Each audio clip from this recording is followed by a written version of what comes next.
E agora está aqui do meu lado, né, a doutora Lilian Souza. Nós vamos falar com ela sobre essa triste tragédia que aconteceu na cidade ontem de Suzano, né, doutora Lilian? Que nós tivemos aí já 8 pessoas da escola, né, que perderam suas vidas, e logo em seguida as 2 pessoas, né, que cometeram esses assassinatos, né, uma se matou e a outra matou, né, acabou matando o outro algoz também. Então, neste caso, eu queria te perguntar o seguinte: você que é especializado na sua clínica, você atende crianças e adolescentes, também faz trabalho em escolas. Como que pode chegar, né, tudo que a gente tem lido até o momento, né, tem sempre tentado associar o comportamento desses assassinos, né, a bullying na escola. Que eles sofreram no passado bullying na escola, se sentiram excluídos da sociedade e foi uma resposta agressiva deles. O que poderia ser feito hoje dentro das escolas para evitar esse tipo de comportamento? Olha, Paulo, assim, a primeira coisa é que normalmente nesse tipo de acontecimento que a gente já tem visto, né, nos Estados Unidos, que é muito comum, e no Brasil já tiveram outros similares, essa questão tem muito a ver, e a maioria das vezes tem alguma relação, sim, com o bullying.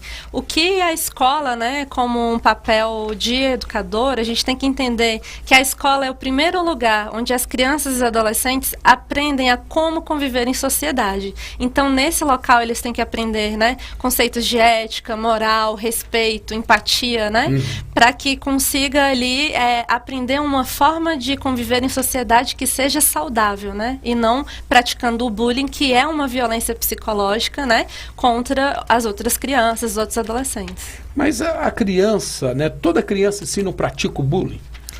Eu vejo meus filhos pequenos, né? Um pratica bullying contra o outro. Nós estamos ali para controlar. Isso evidentemente, que isso vai acontecer também no ambiente escolar.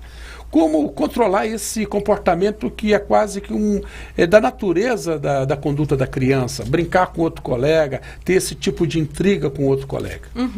Na verdade, quando a gente fala de bullying, o bullying ele é uma coisa que acontece sistematicamente. Esse tipo de coisa acontece com crianças de uma maneira geral, igual você deu o exemplo, né, dos seus filhos, mas é uma questão que normalmente acontece perto dos pais, e os pais têm esse controle de intervir.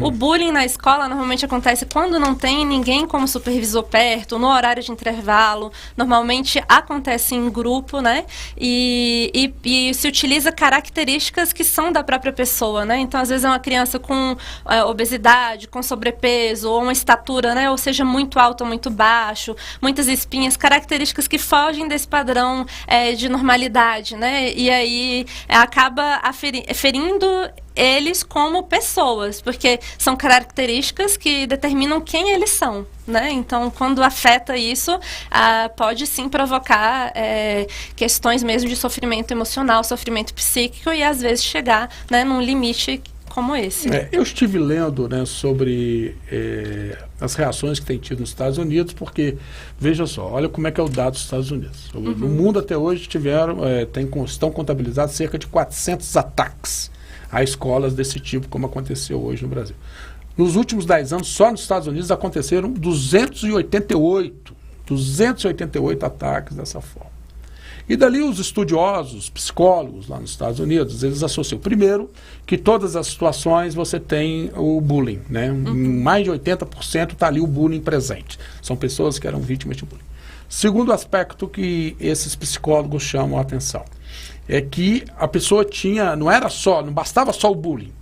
Era preciso que essa pessoa tivesse algum trauma psicológico, algum problema psiquiátrico. E o terceiro, o fácil acesso a uma arma. Então, a conjunção desses 3 fatores, nessa pessoa, pode levar a respostas agressivas. Eu te pergunto, a escola tem como controlar isso?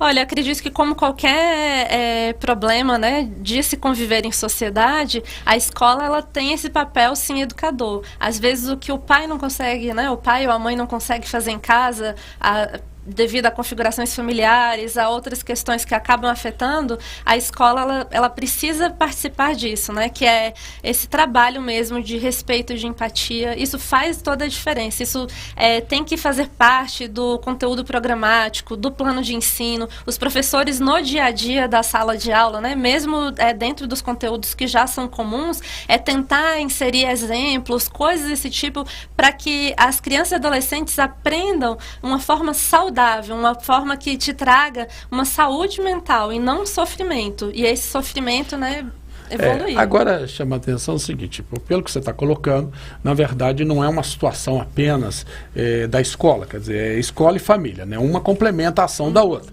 Quer dizer, a escola sabe que o bullying existe nas suas dependências, então ela vai fazer um trabalho para evitar isso, minimizar isso, e a família também vai trabalhar sempre o respeito do aluno. Agora, eu fico me perguntando, nas escolas privadas o bullying está presente, né? Tem, não é só. Agora imagine numa escola pública, né, que estão sucateadas. Agora mesmo o governador de São Paulo anuncia que vai dar uma indenização de R$100 mil para cada familiar, né, que perdeu um ente querido, desde que eles não entrem com ação contra o Estado. Primeiramente, esses acordos, como envolvem menores, também tem pessoas adultas que faleceram, então isso não pode ser feito assim. É preciso ser feito com acompanhamento do Ministério Público, Defensoria Pública, e para resolver. Mas não me parece que, como em Realengo, quando houve a tragédia de Realengo, a primeira da resposta do Estado falou assim, eu vou indenizar. Quer dizer, eles são realmente, pelos históricos dos precedentes, realmente uma indenização eles deveriam pagar. Agora, não resolve a questão. A questão é que nós, quando falamos das escolas públicas, elas têm todo tipo de problema, desde greves intermináveis, problemas pedagógicos que o Estado não consegue resolver. E você acha que o Estado ele tem colocado, né, nas escolas públicas o bullying como problema? Realengo também era uma escola pública. Agora, em Suzano, nós temos outra escola pública. Na verdade, a escola ela tem esse processo de aprendizagem. Faz pouco tempo, né, assim, se a gente for pensar na história da sociedade, que o bullying de fato foi nomeado, né? Então, eu acredito que as escolas estão aprendendo a como lidar com isso, o governo, né, através das escolas, mas assim, se a gente sair do ambiente do Brasil, acontece também em casos desses em escolas particulares. Eu acho que a questão é que tipo de cidadãos a sociedade está produzindo. Então vamos aqui, a mãe percebe que o filho dela está sendo vítima de bullying na escola. Então, pelo que você colocou, o bullying não é apenas aquela gozação que se faz, aquela crítica que se faz. É algo reiterado. Exato. É algo reiterado em função de uma característica que a pessoa, vítima do bullying, considera negativo nela. Seja o peso, seja a altura, seja a aparência, etc. Exatamente. Então, aquilo não é uma crítica pontual, é algo isolado.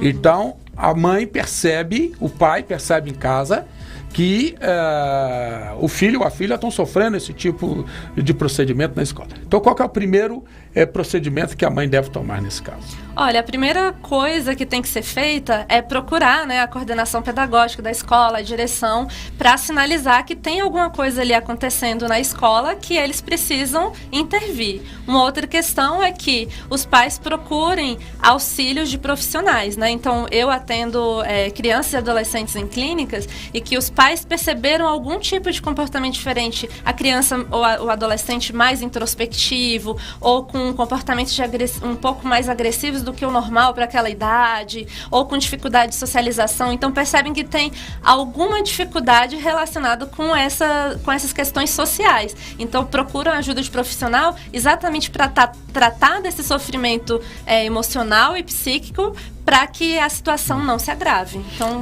na escola privada, você observa o pai está um pouco mais atento, mas nem na escola pública tem um pai muito atento, mas nem todos os pais estão muito atentos, né? Você tem um problema da desestruturação das famílias monoparentais, né? Que só está ali a mãe que trabalha o dia inteiro, chega em casa, não tem tempo sequer para acompanhar o filho, conversar com o filho. Então, o Estado, né, nas escolas públicas deveria estar mais atento a isso. Sim, na verdade a questão das famílias, né, que normalmente as pessoas consideram famílias desestruturadas, a questão é que normalmente quando isso acontece há pouco acompanhamento dessa criança e desse adolescente. adolescente. Então, necessariamente, é a estrutura familiar que vai fazer diferença. A gente não pode dizer isso como um fator determinante. É um conjunto, mas que ele, vai uma soma. Exatamente, é uma soma. E, inclusive, por exemplo... É como a queda de avião, nunca é um fator só. Isso, um desses né, acho que, se eu não me engano, de 17 anos, ele tinha sofrido uma perda recente da avó. Então, tinha 3 meses. Ele pode até, inclusive, ter sido o gatilho ali, né, para poder desencadear uma desesperança, uma não mais vontade de existência e ainda culpabilizar outras pessoas também por isso. Então, são certos fatores. Nosso tempo está terminando, mas eu queria ainda uma pergunta que chama a atenção, né? É possível observar, né, que o jovem que entra primeiro na escola, o Guilherme, de 17 anos, ele possui uma flecha. Muito parecido, que as pessoas, os internautas estão dizendo, que ele é muito parecida com a do filme Precisamos Falar Sobre Kelvin. Então, esse filme, né, para as pessoas que não viram, retrata um jovem que provoca um massacre de toda a escola. Aí eu pergunto, existe relação com jogos, com essa chamada indústria cultural e o que aconteceu ontem em São Paulo? Quer dizer, de certa maneira, não está se vendendo muito violência, né, muita violência através da indústria cultural, seja nas mídias sociais, seja no cinema, etc. Sim, tem influência, sim, né? Como eu falei, não pode ser um fator determinante, mas tem influência, sim. Se a gente pensar que cada indivíduo, a subjetividade desse indivíduo é produzido a partir de uma convivência também social e cultural, então se a gente é exposto cotidianamente a notícias de violência o tempo inteiro, ele vai para a escola, ele sofre violência, ele presencia violência em casa, ele lida com jogos, com filmes que apresentam violência, os limites de violência são aprendidos de formas diferentes. Então, quando a gente fala isso, é como se dessensibilizasse um pouco dessa violência e essa dessensibilização provocasse uma nova reconfiguração. Então, a sociedade, sim, e eu acredito que a tecnologia facilite muito isso, a internet, a globalização, né, que é o acesso a isso. Quero te agradecer muito, doutora Lilian. Muito obrigado pelos seus esclarecimentos. Estamos vivendo um momento muito triste no país, né? Precisamos acordar, precisamos discutir isso, né? O que pode ser feito. Há limitações, mas é preciso ser feito. Não pode ficar como nós estamos aí assistindo. Aconteceu Realengo, daí a pouco acontece exatamente aqui em São Paulo e nós temos que dar resposta. Nós vamos fazer um breve intervalo, você pode continuar participando e voltamos já com os comentários da semana.